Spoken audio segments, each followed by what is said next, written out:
இப்போ அண்ணியும் சேர்ந்து தான் வேலை பார்க்குறாங்க. 2 பேரும் வேலை செஞ்சாதான் ஏதாவது ஒன்று பண்ண முடியும். ஒத்தாலா கடந்துக்கிட்டு அண்ணன் மட்டும் கஷ்டப்பட முடியாதுன்னு இப்போ இருக்காங்க. பரவாயில்லைங்க, 2 பேரும் கஷ்டப்பட்டதுக்கு இனி நல்லா இருப்பாங்க. நான் வேற கிளம்பவே விடலை. 2 நாள் இருந்துட்டு போய் என்னப்பா அவசரம் இருந்துட்டு போகணும். அங்கே வேற பையனை வந்து ஆஸ்பத்திரி கூட்டிட்டு போகணும்னு சொல்லணும். இதை இல்லைன்னா விட்டுருக்க மாட்டாங்க. பரவாயில்ல, இத்தனை வருஷம் கஷ்டப்பட்டதுக்கு அவனுக்கு ஒரு நல்ல வாய்ப்பு அமைஞ்சு போச்சு. பரவாயில்ல, எப்படி இருக்கணும். இப்ப ராணியை பொறுத்த வரைக்கும் அந்த குடும்பத்துக்காகவே உழைச்சிக்கிட்டு கிடந்தா. அந்த குடும்பத்துக்காக வேலை பார்க்க வைக்க, அதை பண்ண இதை பண்ண ஏதாவது ஒன்று பண்ணிக்கிட்டே தான் இருப்பான். எதுவும் பண்ணாம இருந்ததே கிடையாது. அப்படி இருந்தா அந்த குடும்பத்தில் உள்ளதுங்கெல்லாம் அவளையே இது பண்ணிட்டு போனுச்சுங்க. இப்ப அவ புருஷனுக்கு ஒரு கடையை வச்சு கொடுத்து போய் முதலாளியே உக்காந்துட்டால. அதுவும் இல்லாம புருஷன் கஷ்டப்படக்கூடாதுன்னு கூட போய் நின்று வேலை செய்யறா. ஆனா நீ ஒண்ணு கூட்டிட்டு வந்திருக்கிய, அவ ஒரு நாளாவது வேலை வெட்டின்னு பாத்திருக்காளா? ஏன் வேலைக்கு தான் நான் போறேன்ல, அவ எதுக்கு போகணும்? ஏண்டா இந்த காலத்துல நான் ஒருத்த மட்டும் வேலை செஞ்சு என்னத்தடா சம்பாரிச்சு என்னத்தடா போட்ட கட்ட முடியும்? 2 பேரும் வேலை பார்த்தா தானே சம்பாதிக்க முடியும். அதானே, அங்க சுத்தி இங்க வரலன்னா, நம்மள தொடலைன்னா என் மாமியாருக்கு தூக்கம் வராது. ஏமா அவனே வந்து சின்ன பையன், அவனை வச்சுக்கிட்டு அவளை என்ன பண்றதுன்னு தெரியாம இருக்குது. இதுல இவ வேற வேலைக்கு போயிட்டு அப்ப அவனை யார் பாப்பா? வேற யாரு? அத்தை தான். நாளைக்கு ஃபைல் எடுக்கிறேன், வேலைக்கு போறேன், பையனை நீங்க பாத்துக்கோங்க, சரிங்களா அத்தை? அவனுக்கு கழுவுறதுல இருந்து ஊட்டுற வரைக்கும் எல்லாத்தையும் நீங்க பண்ணிக்கோங்க. நாங்க போய் சம்பாரிச்சிட்டு வரோம். ஏன்னா ஒருத்தர் மட்டும் சம்பாரிச்சு அந்த குடும்பம் நடத்த முடியாது. 2 பேரும் சேர்ந்து வேலை செஞ்சாதான் குடும்பம் நடத்த முடியும். ஏண்டி நான் இவனை ஏன் வளர்த்தெடுத்தேன்? அவளை எல்லாத்தையும் நான் வளர்த்தெடுத்தேன். ஏன் என் பையனோட பையனை வளர்த்தெடுக்க மாட்டேனா? ஏன்னா அந்த அளவுக்கு எனக்கு கையும் கால் முடமா கிடக்குது. நாளைக்கே நீ வேலைக்கு போ, நான் எப்படி புள்ள பாக்குறேன்னு பாரு. ஏங்க அத்தையே சொல்லிட்டாங்க. சொன்னதுக்கு அப்புறம் இங்க வீட்டுல இருக்க கூடாதுங்க. காலையில எந்திரிச்சு டிஃபன் செஞ்சிருங்க. அப்புறம் இவருக்கு ட்ரெஸ் அயன் பண்ணி வச்சிருங்க. அப்புறம் என்னோடது கூட நானே செஞ்சுக்குவேன். உங்க பையனுக்கு செய்ய வேண்டியதெல்லாம் இதெல்லாம் செஞ்சிருங்க. அப்புறம் ஷூ பாலிஷ் போட்டு வச்சிருங்க, டிஃபனு கட்டிடுங்க, மதியானம் லஞ்சு கட்டிடுங்க. அப்புறம் நைட்டு வந்தோடனே உங்க பையன் பழையதெல்லாம் சாப்பிட மாட்டாரு. சூட சுடு சுடு சுடு சுடு சொத்தை இறக்கணும். அதனால அதை செஞ்சிருங்க. அப்புறம் இவனுக்கு நான் சொல்ல தேவையில்லை, நீங்க 10 பேரை பார்த்தவங்க, நீங்க பார்த்துப்பீங்க. எனக்கு தனியெல்லாம் ஒன்றும் செய்ய வேணாம். இவங்க சாப்பிட்றதுலேயே நான் சாப்பிட்டுக்கிறேன், எனக்கு ஒன்றும் பிரச்சனை இல்லை. இதெல்லாம் நாளைக்கு செஞ்சிருங்க, நாம கிளம்பிடுவோம். என்னங்க சரிதானே? எப்படா வாய திறப்பா, எப்படா ஓடலான்னு காத்துக்கிட்டு இருந்தியோ? வாய திறந்தாலே ஓட பாக்குறேன். ஓட பார்க்கல அத்தை, உட்கார பார்க்குறேன், சரிங்களா? நான் தான் வேலை வெட்டி இல்லாதவ, சும்மா தின்னுபிட்டு தூங்குறவ. கொஞ்ச நாளைக்கு நீங்களும் பார்த்துக்கோங்களே, நானும் உழைச்சிட்டு வரேன். பாத்தியாடா உன் பொண்டாட்டி கறிக்கு கொடுப்ப ஒரு வார்த்தை சொன்ன, சரி நம்மளும் பாப்போம் வைப்போம்னு சொல்றதுல திமிருக்கு வேலைக்கு போறாளாமா. அம்மா உனக்கும் வேற வேலை பொழப்பு இல்லை, அவளுக்கும் வேற வேலை பொழப்பு இல்லை. நீங்க 2 பேரும் சேர்ந்துக்கிட்டு எதையாவது ஒன்று பண்ணுங்க. கடைசியில என் தலையை போட்டு உருட்டுங்க. இதே ஒரு பொழப்பா இருக்கு. அவன் பாட்டு கம்முன்னு தான் பேசிக்கிட்டு இருந்தா. நீ தான் அவளை சீண்டி விட்ட. இனி நாளையிலேருந்து என்ன அக்கப்புறு பண்ண போறாளோ தெரியல. என்னமோ 2 பேரும் பண்ணுங்கப்பா. ஏடா பொண்டாட்டியை அடக்கிறதுக்கு ஒரு நாள் முடியல. அவன் என்ன காளையை அடக்கிறதுக்கு? மனுஷி தானே, அவளுக்கும் சில ஆசை வாசம் எல்லாம் இருக்கத்தானே செய்யும். வேலைக்கு போகணுன்னு அவளும் ஆசைப்படுறா, வரட்டுமே. 2 பேர் வேலை செஞ்சா பரவாயில்ல தானே. இவன் ஒரு வீணா பண்ண வழக்கமா இருக்கு. இவங்கிட்ட சொல்றது ஒண்ணு, நம்ம தலையில பந்த விட்டு நம்மளே அடிச்சுக்கிறது ஒண்ணு. 2 ஒண்ணுத்துக்கு பிரயோஜனம் இல்லை. ஹாய் வெல்கம், எப்படி இருக்கீங்க? நல்லா இருக்கீங்களா? நான் நல்லா இருக்கட்டும், நீ என்ன பண்ணிக்கிட்டு இருக்க? என்ன வெல்கம், என்ன கோவத்துல இருக்கீங்களா? நீ வா போன்றீங்க. ஓஹோ, உரிமையா பேசுறீங்களா? Okay okay. உரிமையாவும் பேசல, வெங்காயமாவும் பேசல. என் புருஷன் போன்ற உனக்கு என்னடி வேலை? உமா, என்ன என்னை கலாய்க்க பாக்குறீங்களா? கலாய்க்கிறேனா? ஏண்டி உனக்கெல்லாம் வேற வேலை பொழப்பே இல்லையா? எப்போ பார்த்தாலும் என்னடி என் புருஷன் கூடயே தான் சுற்றிக்கிட்டு இருப்பியா? உனக்கு கல்யாணம் ஆயிடுச்சு தானே, உன் வீட்டுக்காரர் இருக்க தானே செய்யறான், அவன் கூட போய் சுத்த வேண்டிதானே? உமா, நீங்க பேசுறது ரொம்ப தப்பா இருக்கு, கொஞ்சம் பார்த்து பேசுங்க. கலாய்க்கிறதா இருந்தாலும் ஒரு லிமிட்டுன்னு ஒன்று இருக்குல்ல. என்னது கலாய்க்கிறேனா? ஏண்டி நான் கலாய்க்கிறேன்னா எப்படி இருக்கும்னு தெரியாது? வயிற்றுச்சல் பிடிச்சி பேசுறேன்டி. எப்போ பார்த்தாலும் அவர் கூடயே உனக்கு என்னடி பேச வேண்டியது கிடக்கு? அன்னைக்கு அப்படித்தான், இங்கே ஊருக்கு வந்தப்போ பேசுன்னு பேசிக்கிட்டு இருக்க ராத்திரி நேரத்தில். உனக்கெல்லாம் அறிவே இல்லை. இப்படி பேசாதீங்க உமா, அது மாதிரிலாம் நாங்கள் கிடையாது. என்னடி கிடையாது? என்ன கிடையாது? ஊருக்கு வந்துடுறானே அவங்க ஒய்ஃபோட பேசிக்கிட்டு இருப்பான் வைப்பான். நம்ம அந்த நேரத்தில் கூப்பிடக்கூடாது வைக்கக்கூடாதுன்ற ஒரு அறிவு வேண்டாம். உன்னைய சொன்னோடனே அவனுக்கு சுருக்குன்னு கோவம் வந்துக்கிட்டு ஓடி வாரான். உமா இப்படி பேசாதீங்கன்னு சொன்னேன். அப்படிதான் பேசுவேன், அப்படிதான் பேசுவேன். என் வாழ்க்கை போச்சுன்னா நீ கொடுப்பியா? உமா இதுக்கு மேல நீங்க ஒரு வார்த்தை பேசுனீங்கனாலும் மரியாதை இருக்காது சொல்லிட்டேன். என்னாச்சுன்னு தெரியலையே. என்னப்பா? குத்த உள்ள நெஞ்சு குறுக்கத்தான் செய்யும். பாரு யாருக்கு குத்தம் இருக்கு, யாருக்கு குத்தம் இருக்கு? என்ன நினைச்சிட்டு இருக்க நீ உன் மனசுல? வாய்க்கு வந்தபடி பேசிட்டு இருந்தேனா அவ்வளவுதான் சொல்லிட்டேன். என்ன திமிரா பேசுற? தப்பு பண்றது நீ, தப்பு பண்ற உனக்கே இவ்வளவு கோவம் வருதுன்னா எந்த தப்புமே பண்ணாத எனக்கு எவ்வளவு கோவம் வரும்? என்னாச்சுப்பா? காயத்ரி. ஓஹோ, அந்த மனுஷன் இங்கதான் இருக்கானா? உன்கிட்ட பேசுற ஆளு என்கிட்ட பேசுறதுக்கு வலிக்குது அந்த ஆளுக்கு. யாரு இதுக்கு மேல நீ பேசுன மரியாதை இருக்காது சொல்லிட்டேன். என்ன என் போன்ல தான் பேசிட்டு இருக்கா? யார்கிட்ட பேசிட்டு இருக்கான்னு தெரியலையே. போனை கொடுன்னு. ஒரு நிமிஷம் இரு சாமி. ஓஹோ, 2 பேரும் இருந்தா இருக்கீங்களா? அடியே குடு போனேங்க. யாரு நீ எல்லாம் நல்லாவே இருக்க மாட்டடி, நல்லாவே இருக்க மாட்ட. உமா என்னடி பேசிட்டு இருக்க? என்ன ஆச்சு உனக்கு? யோ, இப்பதான் உனக்கு ஃபோன் எடுக்குன்னு தோணுச்சா? ஊர்ல இருந்து சொல்லாம கொள்ளாம கிளம்பி போனியே, என்னாச்சோ ஏதாச்சும் நான் பயந்துகிட்டு கிடக்குறேன். நீ அங்க போய் ஜாலியா தான் இருக்கியா? எனக்கே உடம்பு சரியில்லடி, நீ என்ன பேசிட்டு இருக்க?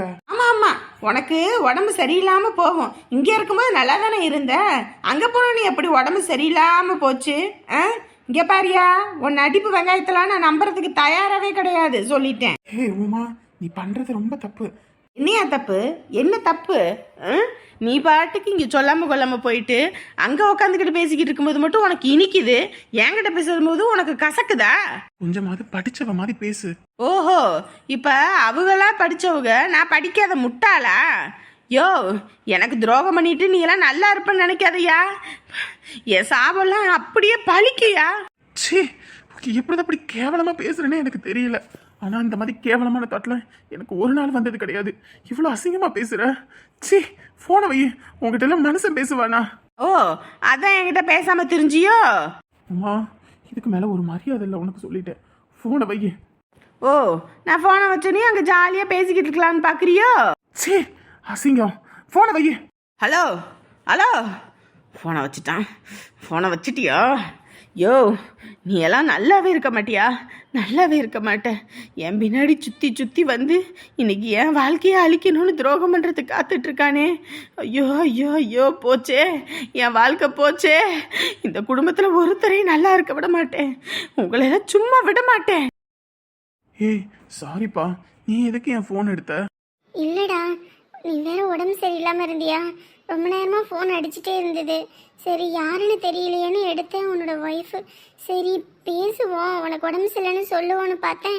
அதுக்குள்ள அவ பாட்டுக்கு வாய்க்கு வந்தபடி லபோ திபோன்னு அவ பாட்டுக்கு கத்துறா. என்னடா ஆச்சு? எதுவும் பிரச்சனையா? போயிட்டு ஒய்ஃபோட 2 நாள் இருந்துட்டு வரணும்னு போனேன், திடீர்னு வந்தேன். என்ன ஆச்சு? என்ன சொல்றதுனே தெரியல. அவ என்ன புரிஞ்சுக்கவே மாட்டேங்கிறா. என்ன தப்பா புரிஞ்சுக்கிட்டு அவளா ஒரு இஷ்டத்துக்கு பேசுறா. எனக்கு ரொம்ப சங்கட்டமா இருக்குப்பா. பாரு, என்னைக்குமே அவ இப்படி பேச மாட்டா. ஒரு பொண்ணு இன்னொரு பொண்ணை தப்பா நடிக்கிறானா அது உன் மேலதான் ஏதோ தப்பு இருக்குன்னு அர்த்தம். என் மேல தப்பா? நான் என்னப்பா பண்ணேன்? நானே வீட்டில் அவ்வளோ கஷ்டம் இருக்கு, என்ன பண்றதுன்னு தெரியல. உடம்பு சரியில்லாத நேரத்தில் கூட ஒரு நிமிஷம் ஓஞ்சு உக்காந்துட்டா வர 2000 3000 கூட வராதுன்னு சொல்லிட்டு கஷ்டப்பட்டு வேலை பார்த்துக்கிட்டு இருக்கேன். இப்போ கூட என்னால் ரொம்ப முடியலன்னு நீ எல்லா வேலையும் பார்த்துட்டு இருக்க.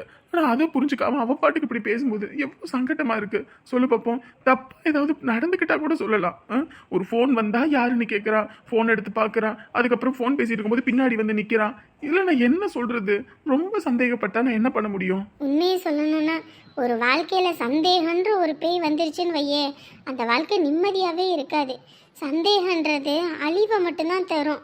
எனக்கு புரியுதுப்பா, அவளுக்கு அது புரிய மாட்டேங்குது. இன்னத்துக்கும் அவளை தானே நான் விரும்பி கல்யாணம் பண்ணேன். சொல்லு பார்ப்போம். நம்ம ஆஃபீஸ்ல 2-3 பேர் என்னை விரும்புறேன்னு சொன்னாங்க. பட் அதை யாரையுமே நான் கன்சிடரே பண்ணிக்காம இவளுக்காக தானே காத்துக்கிட்டு இருந்தேன். காத்துக்கிட்டு இருந்து கல்யாணம் ஆனிச்சு. அதையும் அவள் புரிஞ்சுக்காம பேசுறானே தெரியல. எதனால இப்படி ஆனானே எனக்கு புரியல. இல்லடா, அவ கொஞ்சம் படிக்காத பொண்ணு. இந்த மாதிரி ஃப்ரெண்ட்ஷிப்லாம் அவளுக்கு புரியாதுடா. அதனால அவ நம்மள தப்பா எடுத்துக்கிறா. காயத்ரி, தயவு செஞ்சு இதை மாறன் கிட்ட எதுவும் சொல்லிடாத. அவன் தெரிஞ்சா ரொம்ப தப்பாக நினைப்பான். சீ, இந்த மாதிரி விஷயத்தெல்லாம் போய் சொல்லுவாங்களாடா? இந்த அளவு கூட மெச்சூர்ட் இல்லாம இருக்கும். இல்லைப்பா, வீட்டில் ரொம்ப கஷ்டமாக இருக்குது. இப்போது நான் இந்த வீட்டை விட்டு வெளியே போய் ரெண்டு கட்டி எல்லாம் பண்ணுறதுன்றது ரொம்ப சிரமம். இன்றைக்கின்னு வேறு அந்த வட்டிக்காரன் வேறு வீட்டுக்கு வருவாங்க, அவங்களுக்கு வேறு அமௌண்ட் அனுப்பி ஆகணும். அதுக்கே என்ன பண்ணுறதுன்னு தெரியாமல் தான் நான் வேலை பார்த்துட்ருக்கேன். அதை புரிஞ்சுக்காமல் அவள் பாட்டுக்கு லபோ திபோன்னு கத்திட்டு இருக்கா. டேய் விடுறா, இப்போ உனக்கு எவ்வளோ அமௌண்ட் வேணும்? அதெல்லாம் வேண்டாம்ப்பா, நான் பார்த்துக்கிறேன். யாரு, எங்களுக்கெல்லாம் எவ்வளவோ உதவி செஞ்சிருக்க, உனக்கு இது கூட செய்யலைன்னா எப்பட்றா? எவ்வளோ வேணும்? 1 lakh வேணும்ப்பா. அவ்வளோதானே? சரி விடு, நான் மாறன் கிட்ட பேசுகிறேன். பேசிட்டு நான் உனக்கு அமௌண்ட் ரெடி பண்ணி தரேன், சரியா? இந்த விஷயத்த மட்டும் சொல்லிடாத. அப்புறம் அவன் வீடு காலி பண்ணிக்கடா, வேறு வீடு பார்த்து போன்னு சொன்னானா அட்வான்ஸ் கொடுக்க வாடகை கட்ட கூட என்னால் பதிக்க முடியாதுப்பா. இதில் வேறு வெளியே கடையில் வாங்கி சாப்பிட்றதெல்லாம் அமௌண்ட்டு சம்பாதிக்கிறது மொத்தமாக அதிலே போயிடும், ஒன்றும் பண்ண முடியாமல் போயிடும். அதுக்காக தான் சொல்கிறேன். டேய், இந்த மாதிரி சூழ்நிலையில எப்பட்றா விட முடியும்? அப்படிலாம் நான் சொல்ல மாட்டேன், சரியா? நீ இரு, நான் பார்த்துக்கிறேன். ச்சீ, இந்த உமாவுக்கு கொஞ்சம் கூட அறிவுன்றதே இல்லை. கொஞ்சமாவது ஏதாவது இருக்குதா? எப்படி போய் பேசியிருக்கா பாரு. அறிவு கெட்டவன் எவ்வளோதான் செஞ்சாலும் அது நன்றின்றதே இல்லை. இதுவே வேற ஒரு பொண்ணாக இருந்தா வீட்டை விட்டு இப்போ நீ போயிருன்னு சொல்லியிருக்கோம். ஆனால் இவங்க அப்படி இல்லை. நட்புனா என்னன்னு கூட தெரியாது. இவெல்லாம் என்ன ஜென்மமோ தெரியல. ச்சீ. வேற எதுவும் வேணும்னா சொல்லுங்க. சரிங்க. என்னங்க, நேற்றுக்கு இன்னைக்கு பரவாயில்லைங்க. நேற்று நேரமெல்லாம் ஒருத்தர் கூட வரலை. நீங்களும் நானுமே உட்காந்து பார்த்துக்கிட்டு இருந்த ஒருத்தர் முடிஞ்ச ஒருத்தர். ஆனால் இன்னைக்கு பாருங்க, 8 பேர் வந்திருக்காங்க இந்த நேரத்துக்கு. அப்படி அப்படியே பிக்கப் ஆகுறது தான். முதல்ல தான் கொஞ்சம் கஷ்டமா இருக்கும், அப்புறம் போக போக கடை இருக்குன்னு தெரிஞ்சதுன்னு வையே எல்லாம் இங்கேயே வருவாங்க. எல்லாருமே டீ சூப்பராக இருக்குது, காஃபி சூப்பராக இருக்குது அப்படின்னு எல்லாம் பெருமையாக பேசுகிறாங்கங்க. என்னமோ போய் ஊட்டியிலே போய் டீ குடிக்கிற மாதிரி நல்லா ஃப்ரெஷ்ஷாக இருக்குது அப்படின்னாங்க. அதுக்கெல்லாம் மச்சானுக்கு தான் நம்ம நன்றி சொல்லணும். அவரு தான் நல்லா தரமானதாக பார்த்து வாங்கிட்டு வந்து கொடுத்துருக்கா. அப்படி ஆமாங்க, அண்ணன் மட்டும் இல்லைன்னா இன்னைக்கு என்ன ஆயிருக்குன்னு கூட தெரியல. இதே மாதிரி ஆள் வர ஆரம்பிச்சாங்கன்னு வையே, அதுக்கப்புறம் நமக்கு பிக்கப் ஆயிடும், எந்த பிரச்சனையும் இல்லை. என்ன 6 மாசத்துக்கு பெருசா வருமானத்தை பார்க்க முடியாது, அப்புறம் தான் கிடைக்கும். அதனால கொஞ்சம் அப்படியே அட்ஜஸ்ட் பண்ணிக்கிட்டு இருந்துக்க வேண்டியதான், சரியா? சரிங்க. என்னது இங்க ராணி இருக்கு? ஏதோ டீ கடைன்னு சொன்னாங்க, இங்கதான் இருக்குன்னாங்க. ராணி எங்க? இங்க ராணி? அடடே சரோசா, எங்க இந்த பக்கம்? நான் இங்கே தானே ஊர் காலி பண்ணிட்டு வந்திருக்கேன். நீங்க தான் இங்கே கடை வச்சிருக்கீங்களா? ஆமா ஆமா, நாங்க தான் இங்கே கடை வச்சிருக்கோம். அடடா பரவாயில்லையே, எனக்கு தெரியாதே நீங்க இங்கே கடை வச்சிருக்கிறது. நாங்க நேத்து தானே ஆரம்பிச்சோம். அப்படியா? சரி சரி. அப்ப இந்த சுந்தரி அம்மானு ஒருத்தவங்க வந்து பால் வாங்கினாங்களே, அது இங்கே தானா? ஆமா. அப்ப நீங்க தான் நேத்து பால் வியாபாரம் பண்றதா? ஆமா ஆமா, அங்க ஊர்ல இருந்து வந்தவனே இங்க வேலை வாய்ப்பு ஒன்றும் இல்லை, வெளியிலயும் போய் வேலை செஞ்சு நம்ம என்ன பண்ண போறோன்ட்டு தான் 2 கறவை மாடு வாங்கினேன். அதான் சரி பால் இருந்தா கொடுங்கம்மா, வெளியில தான் நான் ஊத்துறேனே. சரி அப்புறம் நம்ம கடை ஆரம்பிக்கிறோம், அங்க கொடுங்கன்னு சொல்லி கேட்டாங்கன்னு கொண்டு வந்தேன். அப்ப பையனுக்கு ஏதோ அடிபட்டிருக்கு, காலையில பால் இல்லைன்னு சொன்னியாம்ல? ஆமா ஆமா, அந்த பயலுக்கு தான் கொஞ்சம் உடம்பு முடியல, அதான் பால் எடுக்கலை. நான் ஒரு ஆள் தானே இருக்கேன், அவனை ஆஸ்பத்திரி கூட்டிகிட்டு போகிறதும் வைக்கவும் எல்லாம் பண்ண முடியல. அதான் சரி சாயங்காலம் நேரமாவது பாலை கொண்டு வருவோமேனு கொண்டு வந்தேன். ஓ சரி சரி சரி. பையன் வேலைக்கு போறானா வீட்லயா? அவன் எங்க வேலைக்கு போறான், வீட்டில் தான் தெரிஞ்சுக்கிட்டு கிடக்கிறான். சரி அவனை எதுக்கு எதிர்பார்த்துக்கிட்டு இருந்துட்டான்?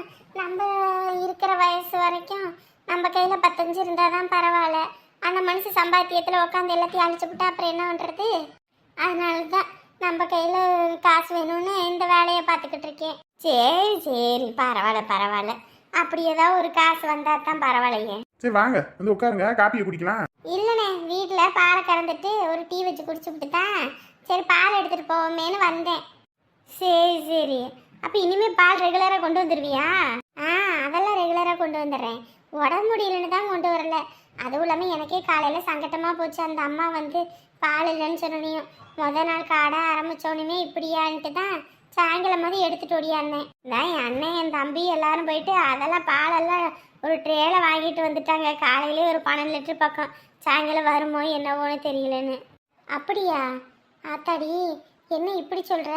அப்போ நான் வேற ஒரு 7 லிட்டர் கொண்டு வந்திருக்கேன். ஒன்றும் பிரச்சனை இல்லை, இருக்கட்டும், காய வச்சுக்கிட்டு நான் பண்ணிக்கிறேன். இன்னைக்கு வட்டி காசு வேற தரணும். இந்த தலைவர் ஒன்றும் வந்து தரவும் இல்லை ஒன்றும் இல்லை, ஃபோன் பண்ணாலும் எடுக்க மாட்டேங்கிறாரு. சரி வீட்டுக்கு தான் வந்துட்டோம்ல, அவங்களே கேட்போம். என்ன வீட்டில் ஆள் இருக்க மாதிரியே தெரியலையே, வெளியே எதுவும் போயிட்டாங்களா? எம்பிட்டு திமிரு எம்பிட்டு இருக்கும். நானும் போனா போதுன்னு பொறுமையா போனா என்ன வேலை பார்த்துக்கிட்டு இருக்க அந்த ஆளு. குடும்பத்துல கஷ்டம்னா, ஆனா இந்த மாதிரி பண்ண மட்டும் எப்படி காசு வரும்? அப்ப மட்டும் எந்த கஷ்டமும் வராதா? மருமக தான் போல இருக்கு. ஏம்மா ஏம்மா, அவளுக்கு எதிர்த்துக்கிட்டு என்கிட்ட சண்டைக்கு வரான். இருக்கட்டும் அவனை என்ன பண்றேன்னு பாரு. ஏம்மா உங்களதாம்மா. ஏம்மா பெரிய உலக அழகி அவ. ஒரு குதிரை வாழை பொட்டிக்கிட்டு மினிக்கிட்டு ஆடிக்கிட்டு நடந்துகிட்டு இருப்பா. அவளுக்கு பதிச்சுக்கிட்டு என்கிட்ட இது பண்றான் அந்த ஆளு. இருக்கட்டும். இது என்ன லூஸா? நான் பாட்டு கூப்பிட்டுக்கிட்டே இருக்கேன், அது பாட்டுக்கு போகுது. என்ன பண்றது? இப்போ நான் என்ன பண்றதுன்னே ஒன்றும் புரியலையே. வாங்க வாங்க. இவரு யாரு? அட அந்த வட்டிக்கு விடுறாரு அந்த ஆளு தானே? வாங்கண்ணே வாங்க. என்னங்க அவர் இல்லைங்களா? அவர் வெளியே போயிருக்காரு. உட்காருங்க. எப்படியும் வரத்துக்கு ஒரு அரை மணி நேரம் ஆகும். அப்படிங்களா? சரி சரி உட்காருங்க, அந்த காப்பி எடுத்துட்டு வரேன். இல்லைங்க அதெல்லாம் ஒன்றும் வேணாங்க, வரும்போது டீ கடையில் குடிச்சிட்டு தான் வந்தேன். யார் இங்கிட்டு போனது? உங்க மருமவளா? ஆமாங்க. ஏங்க? ஏங்க நானும் கூப்பிடுறேன் அம்மா எம்மா எம்மான்னு, காதுலே வாங்காம அது பாட்டுக்கு போகுது. என்னமோ அது பாட்டுக்கு புலம்பிக்கிட்டு. யார் வந்தாலும் நம்ம மான மரியாதை வாங்குறதே தான் வேலை பழப்பு. வந்தவங்களை வாங்கன்னு கூப்பிட்டா முத்து கொட்டிடும் அவளுக்கு. கூட்டிட்டு வந்திருக்கான் பாரு மருமவ. அது ஒன்றும் இல்லைங்க, அது வந்து உடம்பு சரியில்லை, அதனால அப்படி தான் போயிருப்பா. வேற ஒன்றும் இல்லை. ஓ சரி சரி, நானும் என்னாச்சும் ஏதாச்சும் நினைச்சேன். அப்புறம் அவரை எதுக்குங்க பார்க்கணும்? அது வந்து இல்லைங்க, இவங்களுக்கு தெரியுமா என்னன்னு தெரியல. இல்லைங்க அவரு தாங்க பார்க்கணும். என்னங்க முக்கியமா எது விசேஷங்களா? விசேஷம்னு இல்லைங்க, ஒரு விஷயமா தான் வந்திருக்கேன். அவருக்கு தான் தெரியும். அதான். உங்க பையன் இல்லைங்களா? அவன் மெட்ராஸ்க்கு வேலைக்கு போயிட்டாங்க. ஓ அப்படிங்களா? சரி சரி சரி. நான் ஃபோன் பண்ணி பார்த்துட்டே இருந்தேன், அவர் ஃபோனே எடுக்க மாட்டேங்கிறாரு. ஃபோன் எடுக்கலையா? எதுவும் வேலையா எதுவும் இருந்திருப்பாரு, அதனால தான் ஃபோன் எடுக்காம இருந்திருப்பாரு. இருங்க நான் ஃபோன் பண்ணி வர சொல்றேன். சரி நான் வந்திருக்கேன்னு சொல்லி கொஞ்சம் வர சொல்லுங்க. சரிங்க, நான் அந்த கூப்பிடுறேன். சபா, தலைவர் குடும்பத்தில் எப்படியும் காசு கொடுத்துருவாங்க, அதனால வந்து நம்ம நம்பிக்கையோட இருக்கலாம்.